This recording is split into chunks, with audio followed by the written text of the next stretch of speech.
Les agradezco estar presentes. Mi nombre es Oscar Chávez Ángelo Jesús, soy estudiante del 10º ciclo, quinto año de la Universidad Norbert Wiener.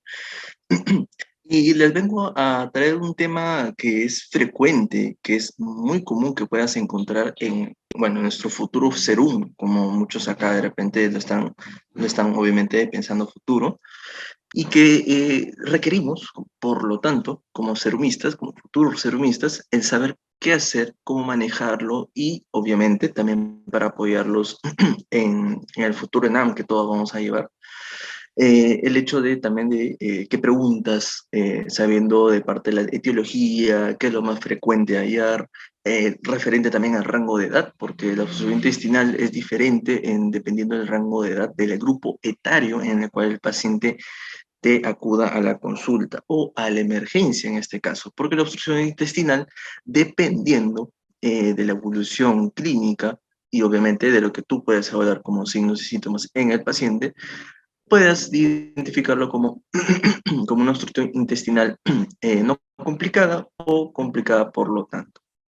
Obviamente como serumistas tenemos que manejar el tratamiento, la terapéutica inicial, reanimar al paciente en este caso, en otras palabras, y obviamente estabilizarlo, ¿no? Y ya de ahí, obviamente, mandarlo, dependiendo también de qué tipo de complejidad sea tu establecimiento de salud en el futuro, manejarlo ahí mismo y obviamente pedir una interconsulta de cirugía, obviamente, o en otro caso, pues estabilizarlo, hacer el manejo inicial y referirlo al paciente como tal. Y muy bien, sin más dilación, hablando de la obstrucción intestinal en sí, empezando por parte de la etiología es muy diversa, es muy extensa, la verdad. Eh, la etiología se va a basar dependiendo de qué tipo de, de causa esté ocasionando esta obstrucción como tal.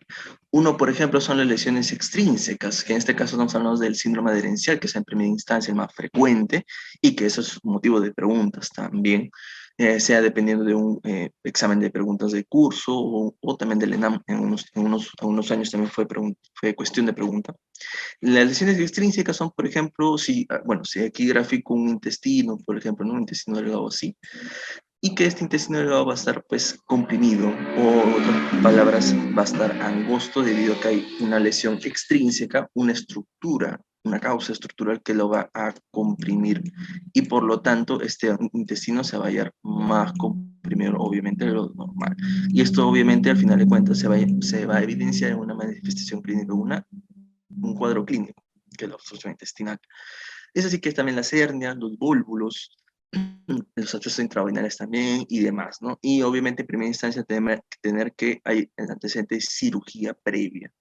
Por otro lado están las lesiones intrínsecas, que por ejemplo si tenemos un intestino delgado así, y esta lesión intrínseca se forma por parte de la pared interna del intestino y por lo tanto puede causar una obstrucción parcial, ya que en este caso, si hiciéramos, bueno, un diagrama así, lo pensaríamos como si fuera un 50-50, ¿no? Un 50% libre, otro 50% ocupado por esta lesión, por esta masa estructural nueva, que obviamente están las malformaciones congénitas, las estructuras anastomóticas y demás. La enfermedad de Crohn y diverticulitis también se hallan ahí.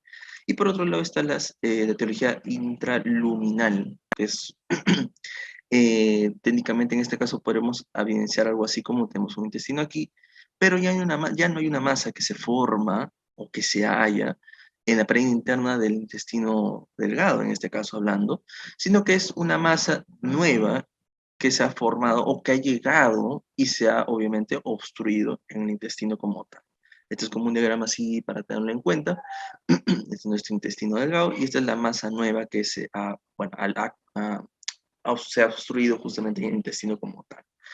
Pero viéndolo de una manera más puntual a saberlo, porque bueno, hay una etiología es muy diversa, como he mencionado, es que de esta manera tenemos de una manera muy breve el hecho de la etiología más frecuente de una obstrucción intestinal dependiendo del grupo etario.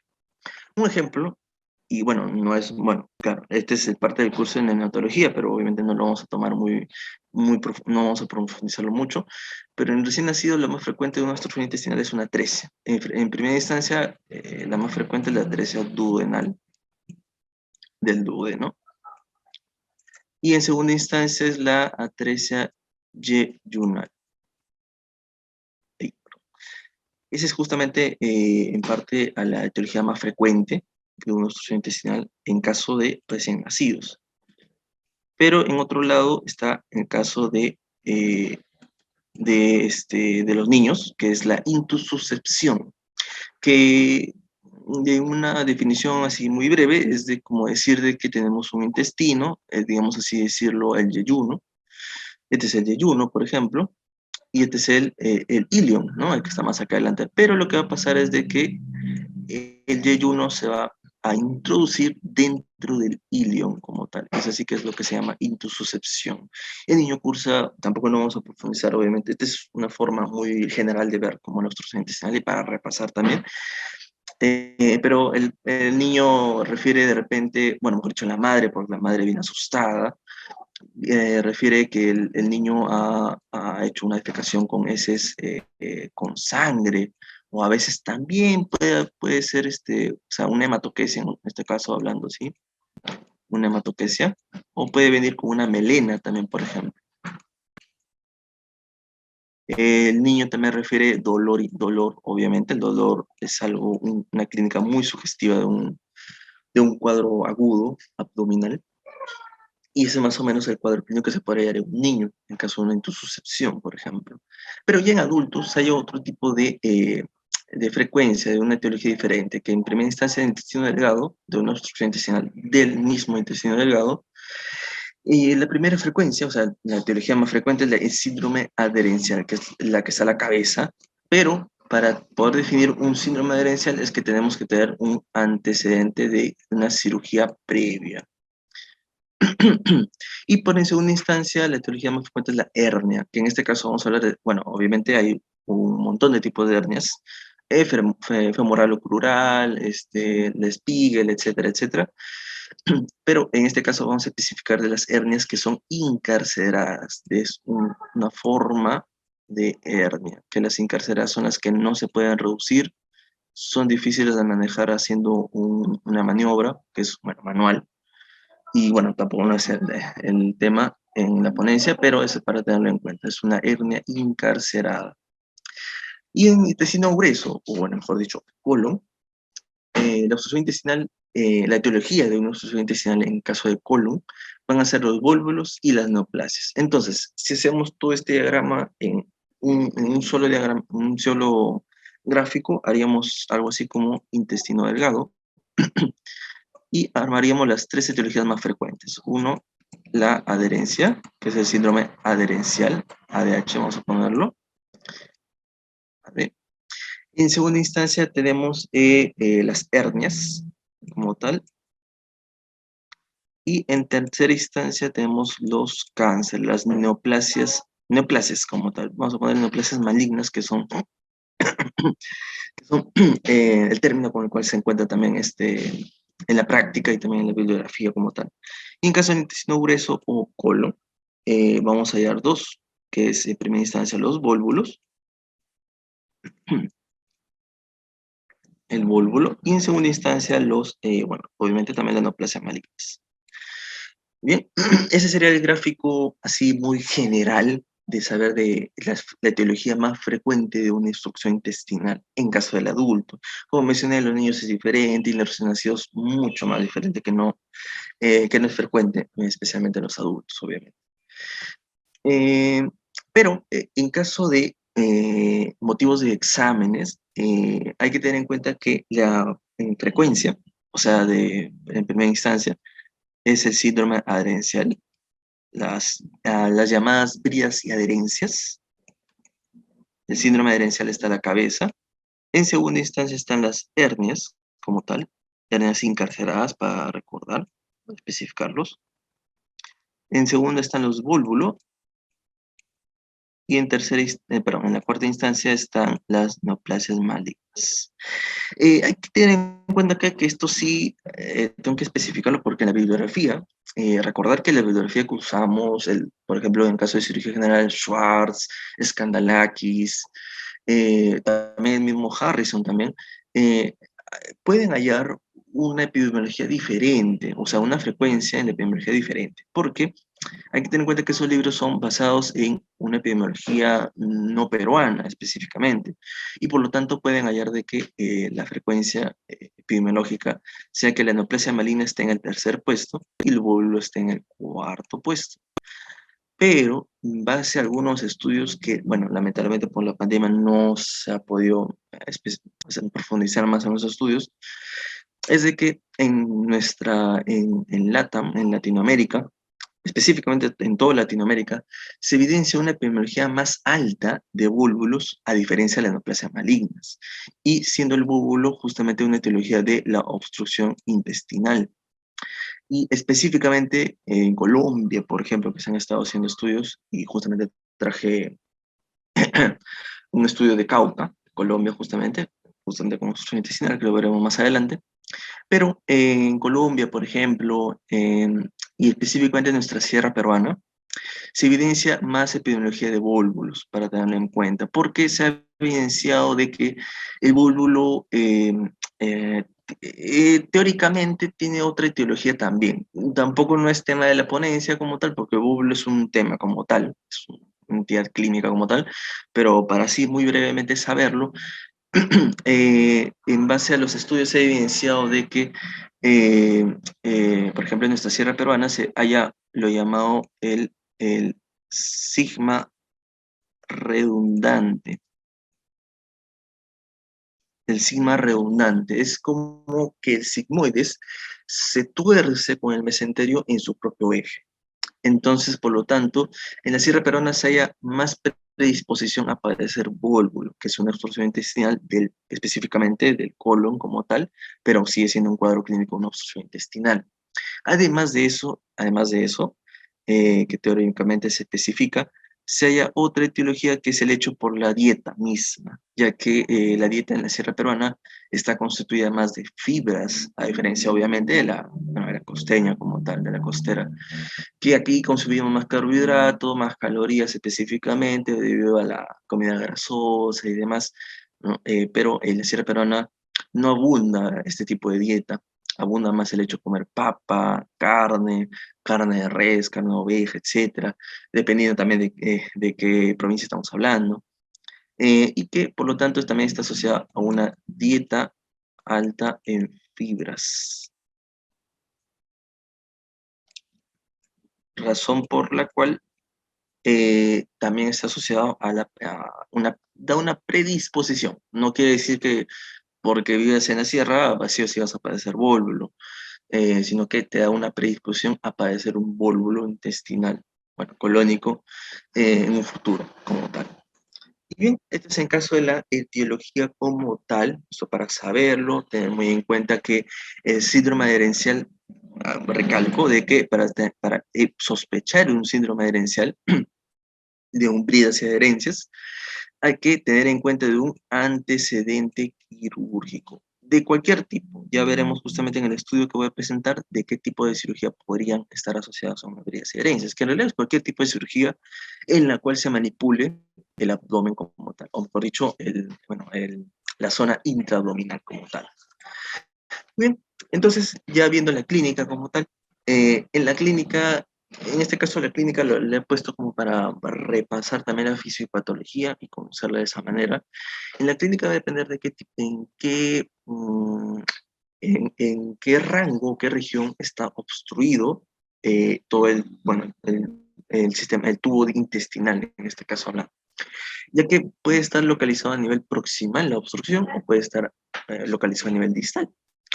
Ahora, ¿cómo es esto de proximal y distal? Porque también es un poco debatible, decirlo así, el hecho de definir una obstrucción, ya que hay clasificaciones que le definen entre superior e inferior, nada más. Otros entre proximal y distal solamente, y otros que le definen entre superior, intermedio y distal, por ejemplo. Superior, medio, inferior, intermedio, inferior, ¿no? Y así para tenerlo en cuenta, para no perder la hilación. La obstrucción intestinal superior se define más por los que están encima del ángulo de Treitz, ¿no? Ya sabemos que en caso de una hemorragia digestiva alta, por ejemplo, y hemorragia digestiva baja, se define por el reparo anatómico del ángulo de Treitz, por lo tanto.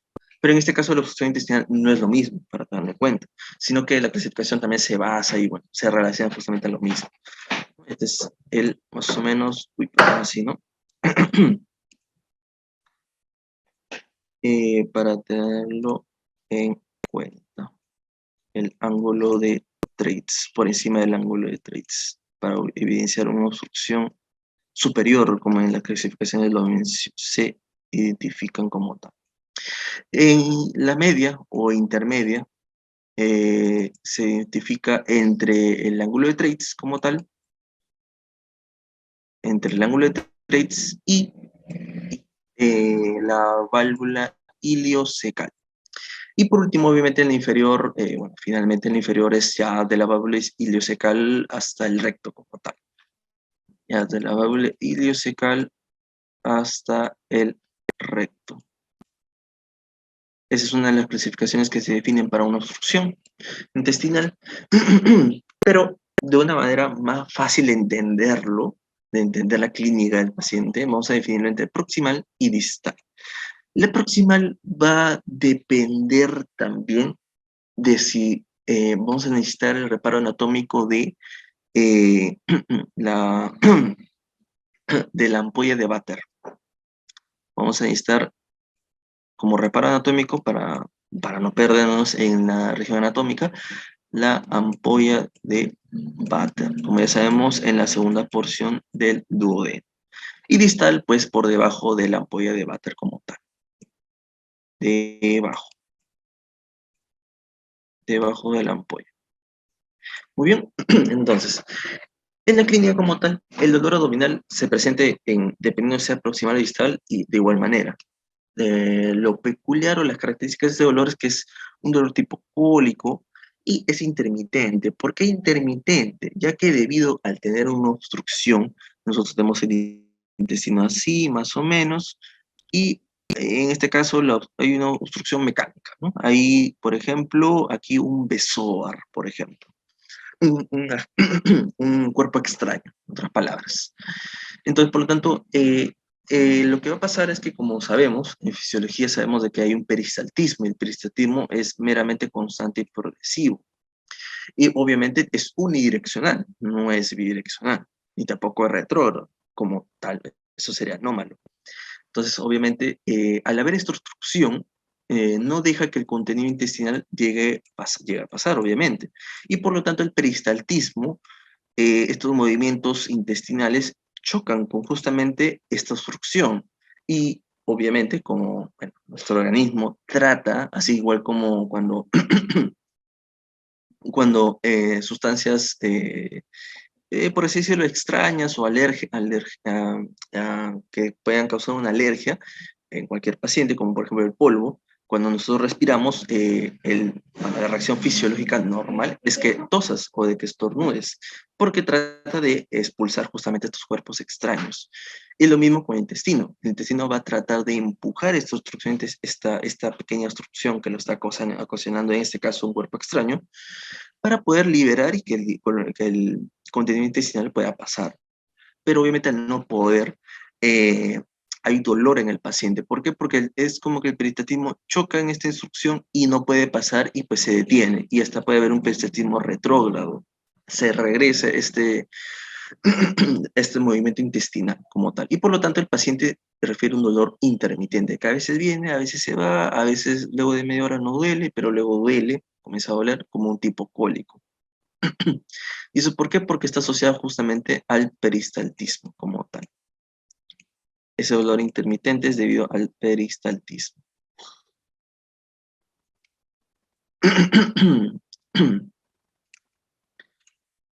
Y bien, entonces ese en caso del dolor.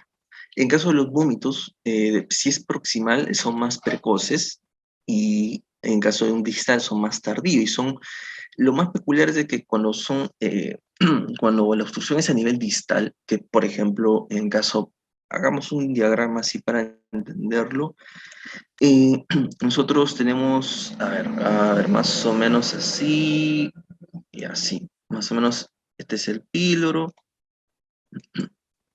Esta sería la primera porción del duodeno. Aquí será la segunda porción, tercera porción, cuarta porción. Bien. y ya más adelante sale el ángulo de Treitz. Esta es la tercera porción. Esta es la segunda. ¿Correcto? Entonces nosotros ya sabemos que la ampolla de Vater está por acá, ¿no? Obviamente, conducto de Wilson, conducto de Santorini, etc. ¿Bien? Entonces, si nosotros imagináramos que hay un cuerpo extraño, independientemente de qué agente sea, o sea, de qué teología sea, que imaginemos que se obstruye justamente en la primera porción del duodeno. Entonces, nosotros vamos a tener en consideración que es una obstrucción proximal. Por lo tanto, todo el contenido que está antes de la obstrucción se van a, pues, regurgitar y por lo tanto va a terminar en un vómito como tal. La razón por la cual, ¿cuáles son las sustancias que van a ser, bueno, cuáles son los componentes, sustancias que se van a hallar antes de esta obstrucción de la primera porción? Bueno, obviamente el jugo gástrico como tal, porque es el único, es la única sustancia que se va a hallar antes de esta obstrucción hipotética que estamos planteando. Y por lo tanto los vómitos van a ser precoces. El paciente va a referir en primera instancia cuando inicia el cuadro clínico que padece vómitos. Consume algo y lo vomita. O sea, por lo tanto hay restos alimenticios. Entonces, hipotéticamente en otro caso, si pongamos de que la obstrucción se halla justo al final de la segunda porción del duodeno, al iniciar la tercera porción, nosotros vamos a evidenciar de que la ampolla de Vater está libre, por lo tanto, este ya no existe. Vamos a borrarlo mejor para no confundirnos. Bien. Entonces, poniendo que se ha obstruido esta última parte, la última porción de la segunda porción del duodeno, por lo tanto, la ampolla de Vater va a estar libre. Entonces, por lo tanto, como ya sabemos, va a secretar la bilis, va a excretarla como tal. Entonces, por lo tanto, al ver esta obstrucción, como mencioné, debido a esta obstrucción que evita el paso del contenido intestinal, puede haber un peristaltismo retrógrado. Por lo tanto, el paciente puede vomitar bilis y es razón por la cual a veces en algunos pacientes se puede evidenciar un vómito bilioso, un vómito amarillento, un poquito mostaza en coloración. Es así que también se puede evidenciar pues, el vómito bilioso y por lo tanto este sería una obstrucción, bueno, en este caso, basándonos en esta clasificación, distal como tal. Pero también en caso de que la obstrucción sea mucho más abajo, por ejemplo, a nivel del colon, por ejemplo, a nivel del sigmoides, por ejemplo, en el caso de un vólvulo, entonces el sigmoide sería más o menos así, algo así más o menos un poco concreto. El hecho de la obstrucción de esta, porque en el vólvulo hay una torsión del sigmoides y se tuerce en su propio eje. Entonces, todo el contenido anterior a este se puede regurgitar y se puede drenar con una sonda nasogástrica que ya veremos más adelante, que es el manejo que se tiene que realizar en esos pacientes. Y por razón por la cual se puede evidenciar en caso de una obstrucción distal un contenido fecaloideo, un vómito fecaloideo, que es medio negruzco, medio marrón negruzco y que lo más peculiar es cuando se percibe el aroma, que es meramente fecaloideo. Por otro lado, la distensión abdominal puede ser epigástrico, puede ser generalizada, dependiendo también de en dónde se haya la obstrucción como tal. Epigástrica en caso de proximal, porque, por ejemplo, como mencioné, ¿qué tal si hay una obstrucción de la primera porción del duodeno? Razón por la cual, ¿qué se va a distender? Se va a distender meramente el estómago, y razón por la cual en el paciente se va a evidenciar una distensión abdominal más predominante a nivel epigástrico que a nivel pues, del mesogastro, hipogastro y más de manera generalizada. A diferencia pues, de que en caso de una obstrucción distal se haya una distensión abdominal generalizada. Hay que tener en cuenta esto también de que, por así decirlo, la considerada triada clásica de una obstrucción intestinal son estos tres. Estos tres son las consideradas la triada clásica de una obstrucción intestinal. Dolor abdominal, vómitos y distensión son la considerada triada. Pero lo peculiar en el paciente, para que tú lo identifiques cuando estés en el serum, es de que el paciente te va a referir que hace 2 días no tiene flatos, o sea, no tiene, bueno, como los pacientes lo pueden decir, no produce pedos, por ejemplo, ¿no? En este caso, nuestra terminología médica sería flatos. Entonces el paciente te va a referir que hace 2 días no tiene flatos y que además hace un día no defeca, no siente la sensación la necesidad de defecar, por ejemplo. Razón por la cual esta es otra peculiaridad de la clínica, que el paciente va a referir no tener flatos y no defecación por más de 24 horas. Además de eso, obviamente, como nosotros, esto en base a la anamnesis, nosotros nos apoyamos con el examen físico. En el examen físico nosotros nos apoyamos con nuestro estetoscopio para evidenciar el abdomen. Por lo tanto, evidenciamos los ruidos hidroaéreos. Y que en este caso, debido a haber la obstrucción y debido a lo mencionado anteriormente aquí, por el hecho de que el peristaltismo choca con esta porción obstruida y por lo tanto no puede, no puede progresar y no puede pasar el contenido intestinal, puede haber un peristaltismo retrógrado y es razón por la cual este choque del peristaltismo al no poder vencer esta obstrucción se va a hallar una intensidad aumentada de los ruidos hidroaéreos. La frecuencia va a disminuir, obviamente porque ya al ser mismo el intestino, bueno, mejor dicho, perdón, al tener el intestino, obviamente tejidos musculares, así como cualquier músculo, cuando te vas al gimnasio, se cansa. Y al cansarse, pues reduce el hecho de su actividad como tal. El igual a nivel intestinal, va a haber menor frecuencia de los ruidos hidroaéreos, que para tenerlo en cuenta en la bibliografía se define entre 5 a 15 ruidos hidroaéreos por minuto. Hay otra bibliografía que le define hasta 10 a 20, por ejemplo, pero hay que tener en cuenta de que no tiene que ser mayor a 20. Muy bien, no tiene que ser mayor a 20 porque eso ya no sería sospechar de otra etiología, por ejemplo, en un caso un paciente con hipertiroidismo, en la cual tiene una función metabólica acelerada. Bien, esto hipertiroidismo, vamos a ver. Muy bien. Muy bien, entonces más o menos en la bibliografía ronda entre 5 a 15, a 10 y 20 aproximadamente. Cada paciente es único, siempre recordarlo. Entonces, de todas maneras, la frecuencia va a estar disminuida. Eso para tenerlo en cuenta. Y la intensidad va a estar aumentada. Y es a lo que se llama, como muchos han pasado en semiología, que son los ruidos metálicos como tal, que es cuando tú pones el estetoscopio, lo escuchas y suenas unos ruidos bien fuertes, una buena intensidad, que es como pareciera como si tocaras metal, ¿no? Como si chocaras tu uña con un metal, por ejemplo. Algo así similar. Y por último, hay que ver el estado del paciente, el estado en general.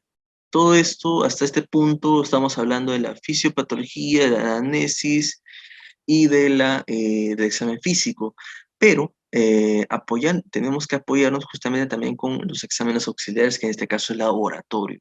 A todo paciente, como siempre, a todo paciente, independientemente de la entidad clínica que tenga, sea obstrucción intestinal, sea apendicitis, sea cualquier otro tipo de entidad clínica, tienen que pedir siempre un laboratorio de rutina.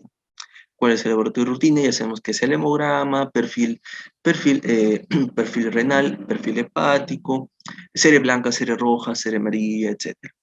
Muy bien, entonces, al último, en base a la fisiopatología, hay que tener en cuenta lo siguiente, que en caso de una obstrucción proximal, lo más frecuente hallar, o lo más común es hallar que el paciente al laboratorio, porque además del laboratorio, además de la obstrucción de sangre para mandarlo al laboratorio, lo más rápido a sacar es un AGA.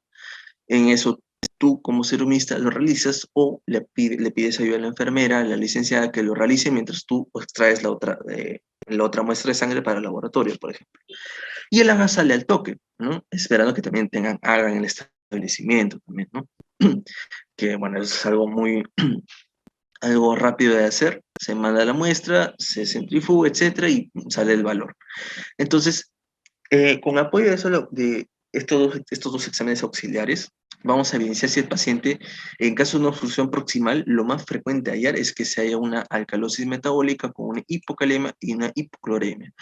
Pero de repente preguntarán por qué, ¿por qué no una acidosis? Y es que en caso de una obstrucción proximal, como hipotéticamente estamos acá graficando, que hay una obstrucción en la primera porción del duodeno, por ejemplo, ¿no? Entonces, ¿cuál es el contenido que se va a regurgitar, que el paciente va a vomitar? va a ser el contenido gástrico. ¿Y cuál es el contenido gástrico? Es ácido clorhídrico. Muy bien. Y por lo tanto aquí ya tenemos eh, dos componentes que el paciente, sabemos que el paciente va a perder. Uno, el cloro, que por lo tanto se va a evidenciar una hipocloremia, y el otro, los protones, que es por lo mismo. Y además del protón, y que razón por la cual al perder protones nosotros vamos a, bueno, el paciente va a tender a una alcalosis como tal, va a aumentar el pH, porque el protón te ayuda al hecho de que se regule y se mantenga bueno, un pH normal, un pH regulado.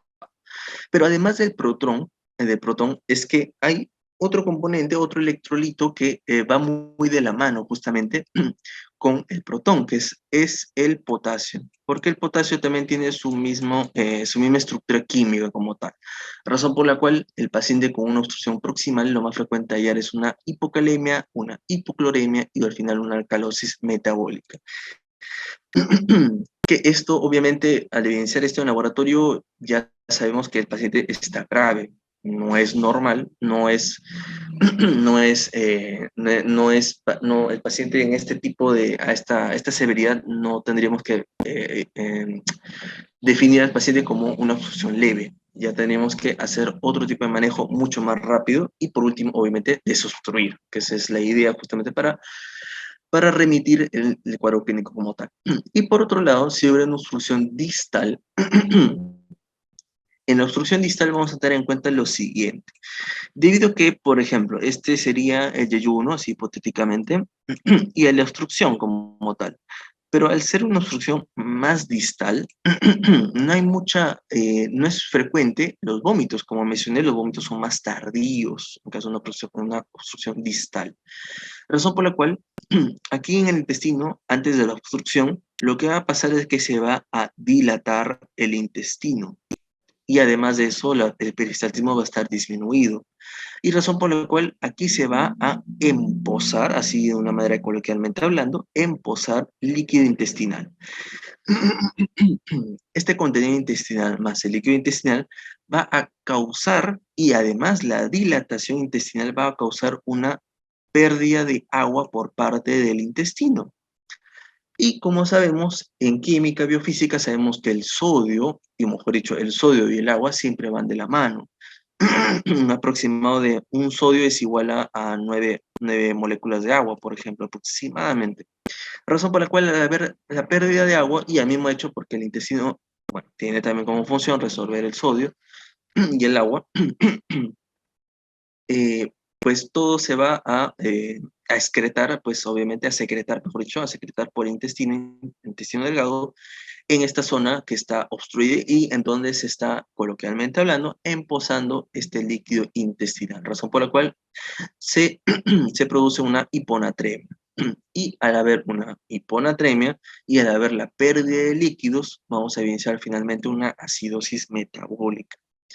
Y además hay que tener en cuenta de que este hecho de que se coleccione el agua, o sea, el líquido intestinal, a nivel antes, o mejor a nivel preobstrucción, va a causar de que hay una alteración del ecosistema de la microbiota.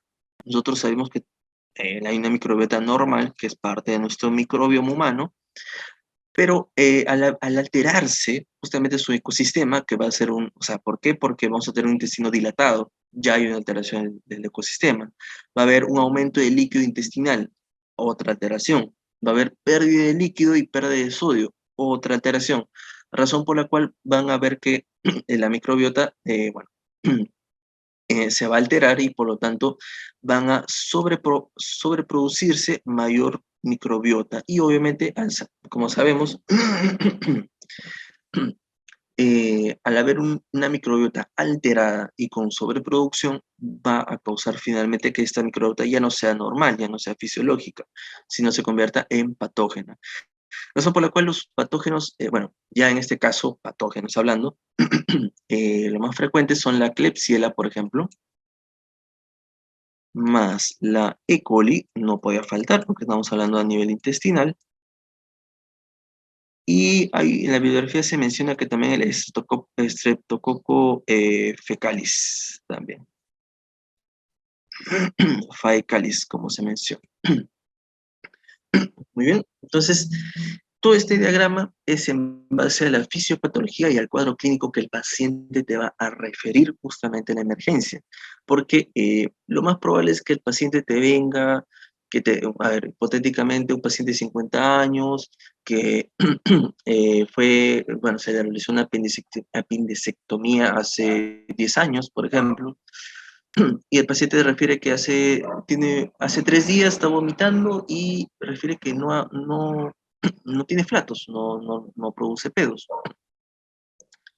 Y desde hace un día, bueno, desde hace 2 días, mejor dicho, así, más o menos en base a la evolución clínica, hace 2 días no defeca, por ejemplo, ¿no? Y ahora te refiere que hace 4 horas, hace 3, 4 horas por ahí, siente que suda frío, ¿no? Siente escalofríos. Entonces tú lo ves y al paciente lo ves con una cara, pues, una cara dolorosa, como se refiere en simbología, una cara hipocrática, una cara, pues, que se evidencia que tiene dolor y que además de eso, se siente que está un poco deshidratado. Ves unas mucosas pálidas, por ejemplo, y así el paciente te puede venir de esa manera, razón por la cual, por eso presento este cuadro de la clínica y también hablando de la fisiopatología de una obstrucción intestinal como tal. Pero además de los exámenes auxiliares que como mencioné es laboratorio y es el AGA, también nos apoyamos con la radiografía. Ahora hay que tener en cuenta que en la bibliografía se refiere que el gold estándar de una obstrucción intestinal es la TAC, pero lamentablemente, como sabemos en nuestro medio, la tomografía no se puede hallar en todos los establecimientos. Lo más probable hallar en todo establecimiento es una ecografía o una radiografía o los dos, que eso sería lo ideal. Sí se puede, ahí se ha estudiado el hecho de usar la ecografía como para apoyo al diagnóstico de una obstrucción intestinal, pero es algo muy difícil. Es algo difícil porque es ordenador dependiente el ecógrafo. Y debido a la obstrucción intestinal, y como mencioné, hay una colección de líquido bastante colección abundante de líquido, puede que en el ecógrafo lo veas muy difuso y que al final de cuentas el ecógrafo no lo puede evidenciar. Razón por la cual, como mencioné, la bibliografía se refiere que el gold estándar es la tomografía, porque ahí puedes evidenciar si el intestino está dilatado, si hay colección de líquido, si es que hasta en casos graves el intestino se puede perforar debido a esta obstrucción de larga data, y también dependiendo de qué tipo de obstrucción sea, y se puede perforar, y por lo tanto hay una colección de líquido libre alrededor del intestino. Pero como mencioné, no es lo más frecuente a realizar porque no todos los establecimientos lo poseen. Por lo tanto, lo más frecuente a usar es la radiografía como tal. Entonces, razón por la cual traigo la radiografía de obstrucciones intestinales, que en este caso, por ejemplo, en la radiografía vamos a evidenciar, y es algo esencial, ¿ah? No es algo que a veces lo evidencias, a veces no, es algo muy raro de que no puedas evidenciar en una obstrucción intestinal niveles hidroaéreos. Los niveles hidroaéreos son estos, justamente. Como vemos, son como bolitas, son como burbujitas. Estos niveles hidroaéreos, bueno, si lo detallamos o si los describimos, son como, esta es una burbuja de aire y lo que está abajo es líquido. Todo lo abajo es líquido y lo de arriba es aire. Y eso es lo que se evidencia y lo que se identifica como niveles hidroaéreos. Hay otro tip práctico que es el hecho que cuando tienes mayor a 3 monedas, porque esto es lo llamado el signo radiológico de la pila de monedas, se evidencia como el hecho de que cuando tienes mayor a 3 monedas, es muy probable, es alta sospecha de que sea un hilio mecánico, o sea, que la etiología de esta obstrucción intestinal sea mecánica.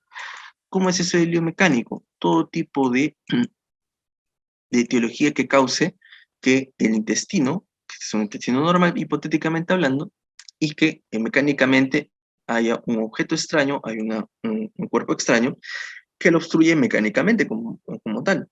como por ejemplo, hasta pueden ser los cálculos, que ya veremos más adelante, que hay una triada radiológica que identifica en caso de un cálculo que se haya obstruido a nivel de intestino delgado, por ejemplo.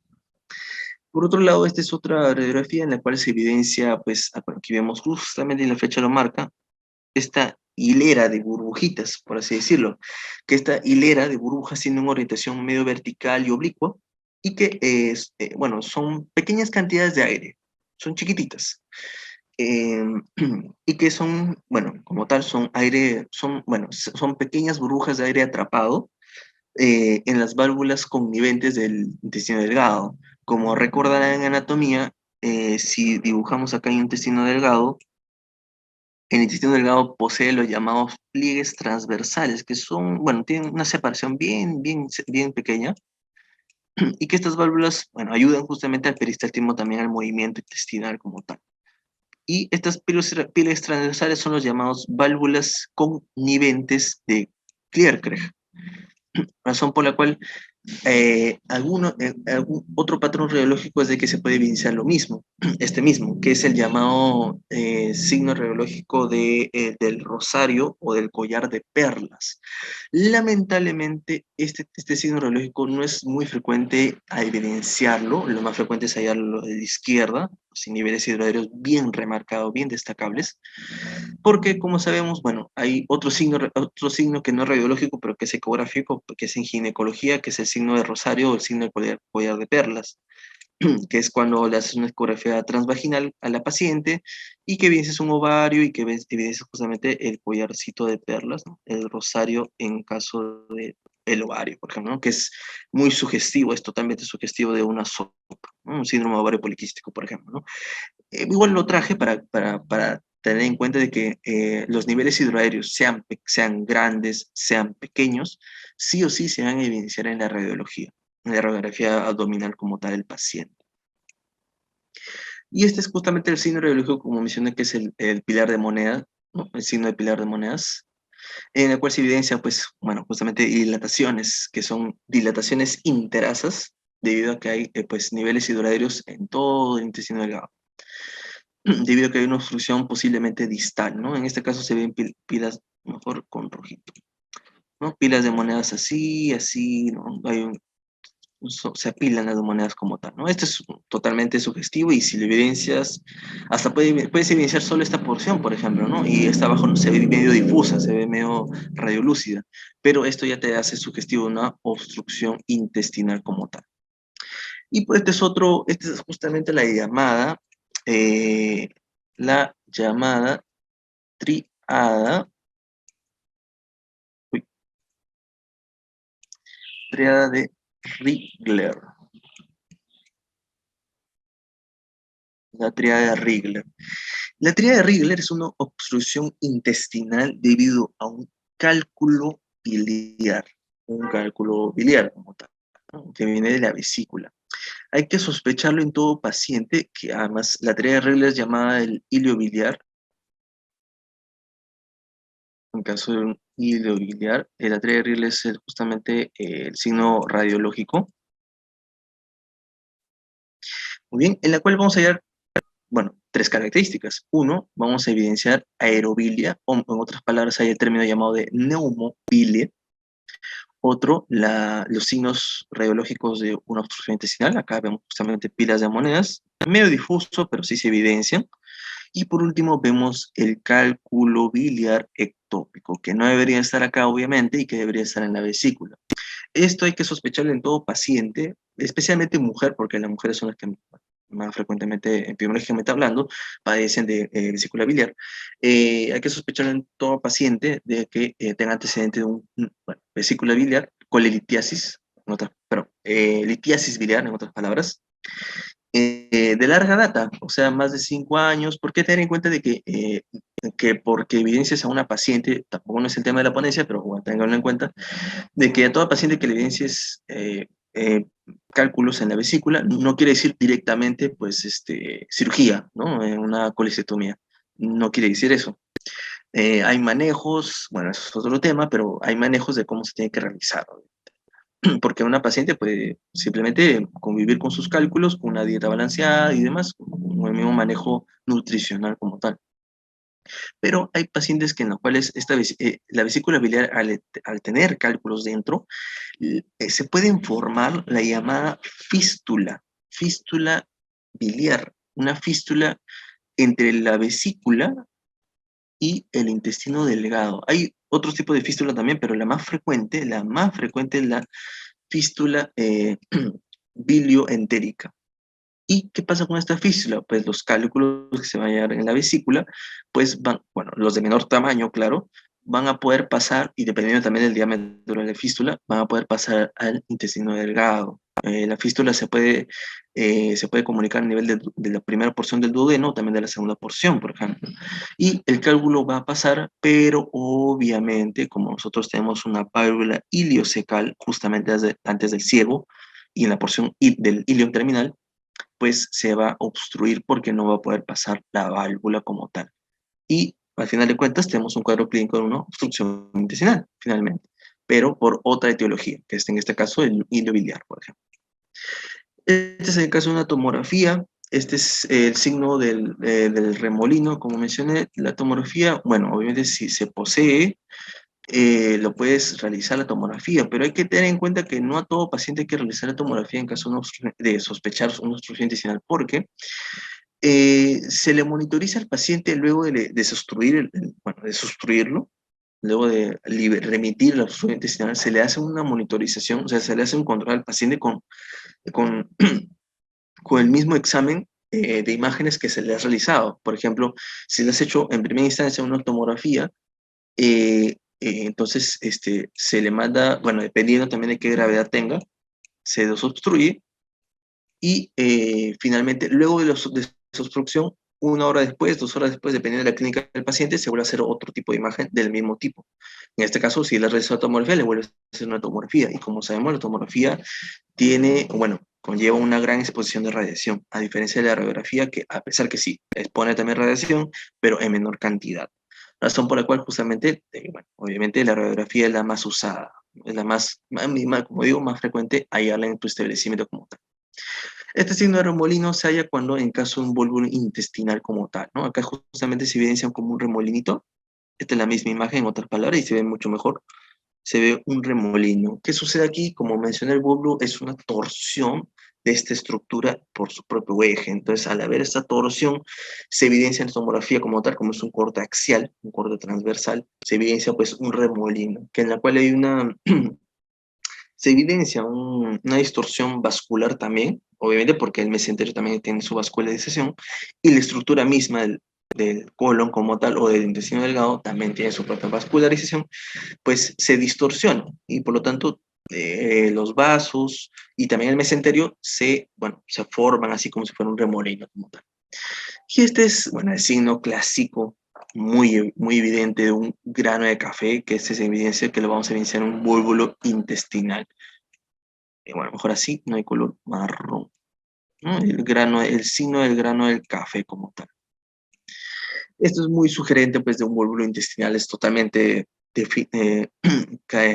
para no decir patognomónico, eh, es un búlbulo intestinal como tal, ¿no? Y que obviamente nos haría sospechar igual de todas maneras, en la clínica el paciente viene con un cuadro clínico, ¿no? Obstrucción intestinal como tal. Y ya por último, ya casi acabando ya, este es justamente el flujograma en base, y para tenerlo en cuenta, de las guías de práctica clínica de Bolonia, que fue en Italia, donde se realizaron. Y como mencioné, la etiología más frecuente de obstrucción intestinal es la síndrome adherencial, las bridas y adherencias. Y este flujograma justamente nos ayuda a saber cuál sería el manejo óptimo. Ojo, no quiere decir obligatorio, quiere decir óptimo, porque como mencioné, como lo pueden evidenciar acá, en el flujograma se evidencia que se usa, bueno, TAC, ¿no? Una tomografía computarizada. Pero como mencioné en nuestro medio, no es algo muy frecuente a encontrar en tu establecimiento, en caso de un serum, por ejemplo, y por lo tanto te avanzas con una radiografía. Pero ya que está en inglés y que, bueno, lamentablemente era muy extenso y no lo tuve que cortar, por eso lo grafiqué y lo traducí también para poder evidenciarlo de esa manera.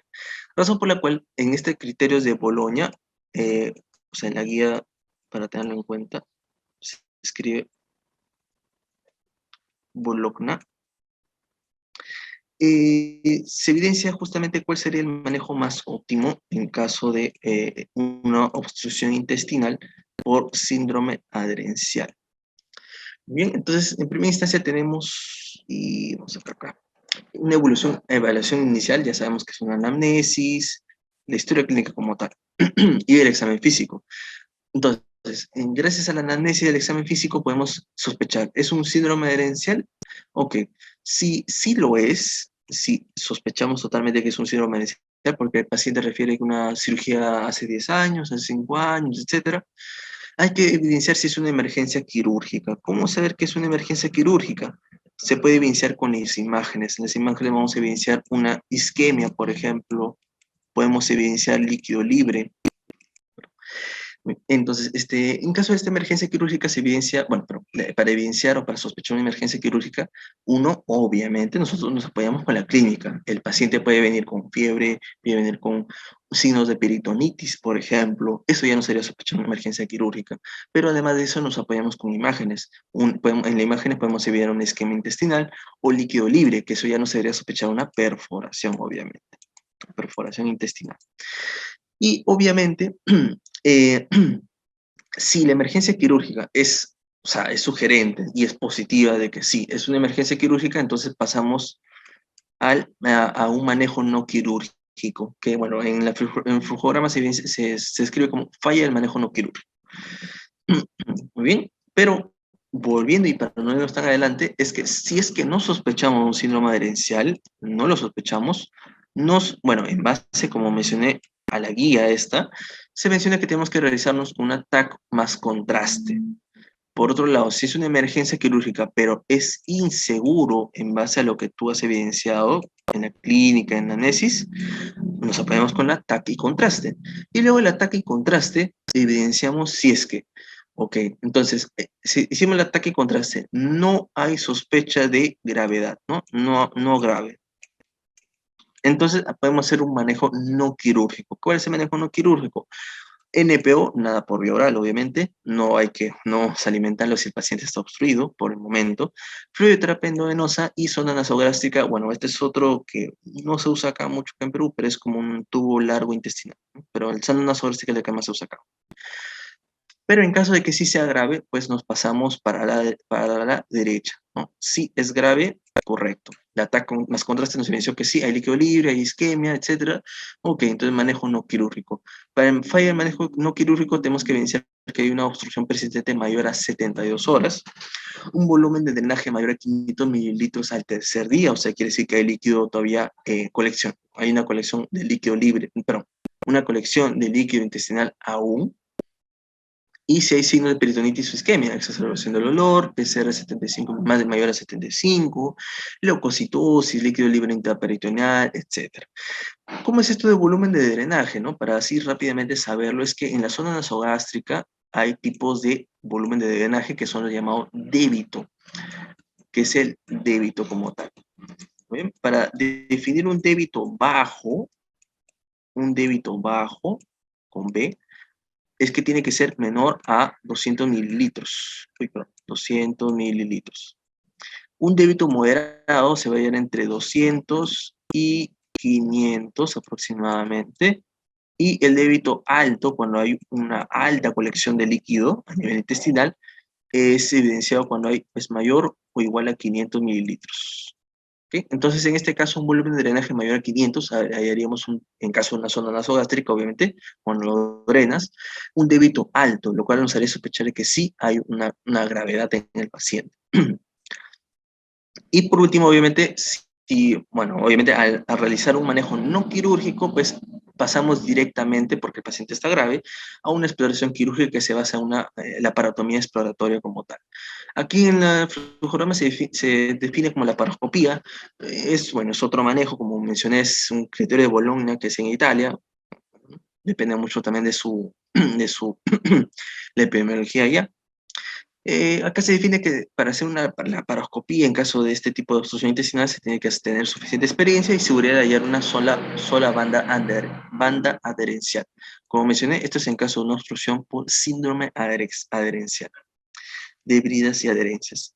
Y por último, pues en caso de un manejo no quirúrgico, volvemos a hacer el control con un TAC más contraste de colon entre las 24 y 36 horas, luego de drenarlo, luego de darle fluidoterapia, apoyarlo al paciente, y dependiendo del TAC en contraste, si es que no se evidencia mejoría, pues pasamos a la exploración quirúrgica como tal. Si se evidencia, si se evidencia mejoría, se continúa el manejo no quirúrgico y por últimamente pues se remite el cuadro como tal. Y bien, eso sería pues el manejo en base a tus criterios de Boloña, que también son, bueno, es motivo de pregunta en algunos casos. Hay que tener en cuenta que nuestro manejo en nuestro territorio nacional, en Perú, no se basa mucho en tomografía, como mencioné, sino más en radiología, porque es, bueno, lo más fácil de hallar en realidad, ¿no? Pero como motivo de preguntas, esto puede venir en sus exámenes de curso o también pues en sus exámenes de ENAM también. Y por último, pues el tratamiento. El tratamiento final, como mencioné, depende si es no complicado o complicado. En caso de los no complicados, nosotros como serumistas tenemos que saber que tenemos que fluidoterapia al paciente, hidratación endovenosa, más una NPO, más sonda nasogástrica para drenar. Nunca olvidarse de que tenemos que descomprimir esta obstrucción. Tenemos que drenar justamente la colección líquida en el intestino. Y por último, antibiótico y terapia, obviamente, porque el paciente se nos puede complicar por una sepsis. Ahora, ¿qué antibiótico se le da a este paciente? Lo más frecuente es usar es una cefalosporina de tercera generación, que es la Ceftria.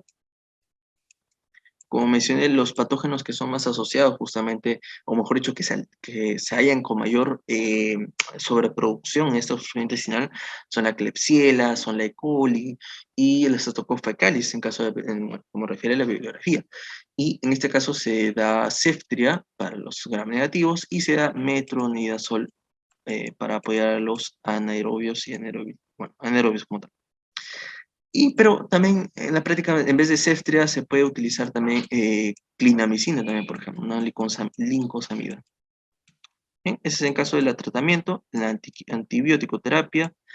Y en caso de los complicados, como mencioné, es inmediatamente hacerle un manejo inicial, ponerlo a hidratación, ponerle en fluidoterapia, darle, o sea, la antibiótico terapia más la fluidoterapia, o sea, endovenoso, más la sonda nasogástrica también, rápidamente, tratar de descomprimir lo más que se puede con la sonda nasogástrica para que cuando entre a la exploración quirúrgica, que va a ser la llamada laparotomía exploratoria, que es el manejo quirúrgico, que es el manejo con el que se realiza el manejo quirúrgico, obviamente se puede manejar más fácil, porque obviamente si está todo el líquido ahí y se quiere hacer una paratomía exploratoria, obviamente se vuelve muy dificultoso y ese líquido se puede extravasar, se corta mal y de repente el líquido pasa pues, a nivel intraabdominal, intraperitoneal y el paciente se complica. Entonces, este es para saber el tratamiento así, de manera muy puntual, que para saber como serumistas es hidratar al paciente, tratar de sustituirlo con el drenaje de la zona nasogástrica y, bueno, como serumistas, en nuestro establecimiento hacemos una interconsulta de cirugía para que le hagan la laparotomía exploratoria. En caso de un complicado, claro, ¿no? Pero hay casos en los cuales los pacientes pueden ser desobstruidos solamente con sonda nasogástrica, simplemente. Este es justamente el estudio que se realizó en Cauca, en Colombia, en la cual, como menciona su título, es una presentación y desenlace del manejo conservador, o sea, el manejo con desobstrucción, en la obstrucción intestinal por bridas. O sea, como mencioné, pues es la etiología más frecuente del síndrome de adherencia, bridas y adherencias. Y como aquí podemos visualizar y observar, en este estudio hubo una gran proporción que los pacientes tenían como antecedente una cirugía abdominal, que en este caso fue un 51 pacientes. Y miren en cuenta de que 5 pacientes no tenían un antecedente quirúrgico, pero de que aún así se hallaron bridas estructurales pues, a nivel intestinal que conllevaron una obstrucción como tal. El tipo de cirugía más frecuente usada que se le realizó a estos pacientes, que sí tuvieron una obstrucción por un antecedente con cirugía, En caso de procesos inflamatorios, un ejemplo de proceso inflamatorio sería una apendicitis, por ejemplo, ¿no? Una apendicectomía. Cirugía oncológica, cirugía por traumatismo, cirugía vascular, etc. La cirugía pélvica en caso de mujeres, o en caso también de varones, una gran proporción no tenían antecedentes de cirugía pélvica, pero 11 sí, sí, 11 pacientes sí, y el tipo de cirugía pélvica más hecho, bueno, más realizado fue la cesárea y la prostatectomía, o la histerectomía y anexectomía, ¿no? En este caso es ginecología. Bueno, en este caso, el tiempo entre la cirugía y la obstrucción intestinal por bridas, y miren en cuenta esto, como mencioné, el paciente es único y siempre hay que tenerlo en cuenta en todo tipo de entidad clínica, todo tipo de cuadro clínico. Hubieron 4 pacientes que a la primera semana de haberle realizado la cirugía ya habían hecho bridas y adherencias. Esto no es muy frecuente, hay que tenerlo en cuenta. Las bridas y adherencias se pueden formar luego de los 2 años aproximadamente, luego de una cirugía. Por eso digo de que la anamnesis y la historia clínica es algo que te va a apoyar muchísimo para identificar a un paciente con obstrucción intestinal. Otros al primer mes, primer año, y los más frecuentes, como vemos, entre el primero y quinto año luego de la cirugía, y mayores de 10 años, unos 13 pacientes, por ejemplo. Una gran variedad, gran proporción de esos pacientes tenían antecedentes médicos, como hipertensión, diabetes y demás, como que se menciona, enfermedad cardiovascular en la primera instancia, y los síntomas más asociados o más identificados en estos pacientes fue la emesis, los vómitos, por ejemplo. Como mencioné, los vómitos pueden ser tempranos, bueno, precoces o tempranos, o pueden ser tardíos, depende de qué tipo de obstrucción, a qué nivel de la obstrucción sea. La distensión abdominal también fue muy predominante. La fiebre no fue predominante en este estudio, en estos pacientes que se inició, por lo tanto nos haría sospechar de que no había gravedad en estos pacientes. La taquicardia no fue hallada en una gran proporción de que no había taquicardia, y la hipotensión tampoco, razón por la cual, si nosotros recordamos la clasificación de la TLS de shock hipovolémico, la taquicardia y la hipotensión son las 2 características, en caso de hablando de la clasificación de la TLS, de shock hipovolémico, son, son los 2 parámetros que se alteran rápidamente en caso de un shock y que el paciente puede agravarse rápidamente a una deshidratación grave y que el paciente tiene una gran mortalidad en caso de un clase 4 de ATLS, ¿no? Un shock hipovolémico.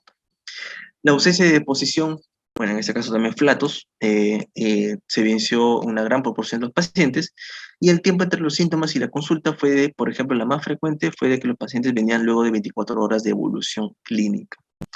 Y sí, como mencionamos en la clínica y la fisiopatología, el shock hipovolémico es una de las complicaciones también porque, como vimos, hay una hiponatremia y también hay una pérdida de líquido, porque el líquido se colecciona a nivel de la preobstrucción, o sea, antes de la obstrucción, y el paciente puede, pues, obviamente, entrar en una hipovolemia y llevarlo a un shock hipovolémico como tal. Y los signos más evidenciales en este estudio fue una irritación peritoneal que no fue muy evidencial en una gran proporción de los pacientes. La alteración del peristaltismo fue en la más proporción. Leucocitosis se dio en una menor proporción, por lo cual nos descarta el hecho de que estos pacientes, una gran proporción, mejor dicho, la gran proporción de estos pacientes no fue grave.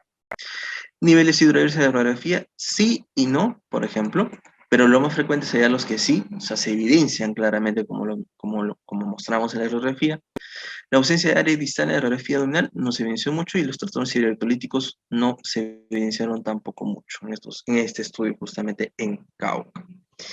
Y bien, eso sería todo justamente en base a la obstrucción intestinal.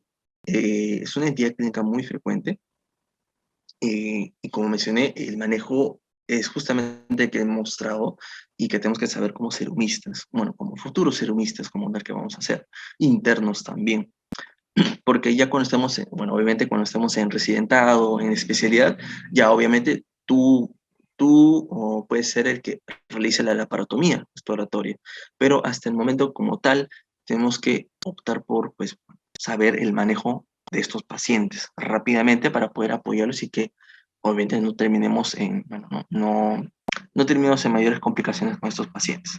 Porque es frecuente, sea que hagas en Cerro de Pasco, sea que hagas en Huánuco, Arequipa, como mencioné, en la Sierra Peruana, en nuestra Sierra Peruana se evidencia mucho más vólvulos, una gran epidemiología, mayor epidemiología de vólvulos, a diferencia de neoplasias, por ejemplo. y que sería bonito, en realidad, sería muy ideal de que se hagan estudios justamente para evidenciar cuál es la incidencia del bulbo intestinal, bulbo sigmoideo, que es el más frecuente, en nuestro territorio nacional, que sería algo bastante ideal, en verdad. Y bien, eso sería todo. Estas son mis referencias que justamente he utilizado para la ponencia como tal.